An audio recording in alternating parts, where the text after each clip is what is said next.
UDF 48.5% മുതൽ 53% വരെ, LDF 40% മുതൽ 44% വരെ. റാഷിദ് ഭായ്, തവണയും പ്രവചനം ഉണ്ടല്ലേ? അതെ, വടകരയാണ്. അതെ, വടകരയാണല്ലോ ജനങ്ങൾക്ക് കൂടുതൽ താല്പര്യമുള്ളത്. അപ്പോൾ വടകരയിലാണ് കൂടുതൽ, എൻ്റെ മണ്ഡലം കൂടി ആയതുകൊണ്ട്. വടകരയിൽ ഷാഫി പറമ്പിൽ ജയിക്കുന്നതാണ് നിങ്ങൾ പറയുന്നത്? എൻ്റെ ഒരു അനുമാനങ്ങളാണ്. എങ്ങനെയാണ് കൃത്യമായ ഒരു ഭൂരിപക്ഷമൊക്കെ പ്രവചിക്കുന്നത്? കൃത്യമായിട്ട് സാധാരണഗതിയിലുള്ള ഒരു പാറ്റേൺ തന്നെയാണ് ജനങ്ങളുടെ ഒരു രീതി. വോട്ടിങ്ങിൻ്റെ ഒരു മൊത്തത്തിലുള്ളൊരു പാറ്റേൺ നോക്കിയിട്ട് തന്നെയാണ് ചെയ്തിട്ടുള്ളത്. ശരിയാവുന്നുള്ള നല്ലൊരു വിശ്വാസമുണ്ട്. ഷാഫി പറമ്പിലിന് ഇത്രയും അനുകൂലമായ ഘടകങ്ങൾ എന്തൊക്കെയാണ്? ഷാഫി യൂത്തിനിടയിൽ വലിയ രീതിയിലൊരു വൈബ് ഉണ്ടാക്കിയിട്ടുണ്ടായിരുന്നു. നമ്മൾ നോക്കിയാൽ ഷാഫി പാലക്കാട് നിന്നുള്ള വരവോടുകൂടി തന്നെ ലാൻഡിങ്ങോടുകൂടി വലിയൊരു രീതിയിൽ വൈബ്, ജനങ്ങളിൽ വലിയ ആവേശം, രാത്രി അടക്കം പ്രചരണത്തിൽ വലിയ രീതിയിൽ ജനങ്ങൾ തടിച്ചുകൂടുന്നു. LDF ചിട്ടയായ പ്രവർത്തനം എല്ലാ കാലത്തും LDF ചിട്ടയായ പ്രവർത്തനം നല്ല രീതിയിൽ തുടങ്ങും.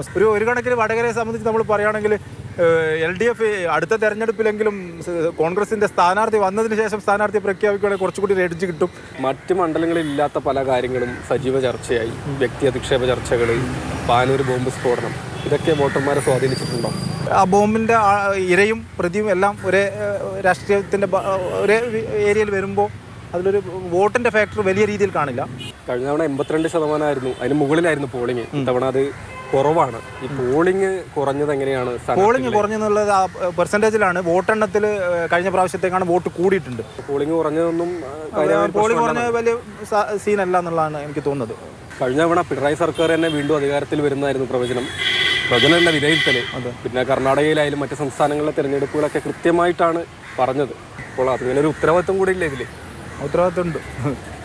നിയമസഭയിൽ, കേരള നിയമസഭയിൽ പിണറായി വിജയൻ്റെ രണ്ടാമത്തെ തെരഞ്ഞെടുപ്പിൽ രണ്ടാമത്തെ സർക്കാർ വന്ന 96 മുതൽ 104 വരെ ഞാൻ പ്രവചിച്ചിട്ടുണ്ടായിരുന്നു. അത് പ്രവചനത്തെ വാക്കിനോട് പോലും താല്പര്യമില്ല.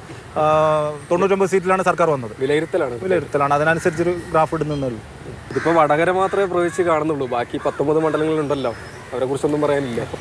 ഓരോ മണ്ഡലം എടുത്ത് ചെയ്യാൻ ആഗ്രഹിക്കുന്നില്ല. ഇത് എൻ്റെ ഒരു മണ്ഡലം ആയതുകൊണ്ട് പിന്നെ കുറച്ച് പണിയുണ്ട്, എൻ്റെ പേഴ്സണൽ കാര്യങ്ങളും. പിന്നെ മൊത്തത്തിലുള്ള ഒരു കേരളത്തിൽ 20 സീറ്റിൽ എത്രത്തോളം UDF, LDF, BJP എന്നുള്ളത് ഒന്നും കൂടി ഒരു പോസ്റ്റ് ഇടണം എന്ന് ആഗ്രഹിക്കുന്നുണ്ട്. അത് അടുത്തൊരു ദിവസം കുറച്ച് നോക്കണം അത് കാര്യങ്ങൾ. അപ്പോൾ നമുക്ക് എന്തായാലും പ്രവചനം ശരിയാവും നോക്കാം. 4 കാണൂലേ? ഉറപ്പായിരുന്നു. ശരി.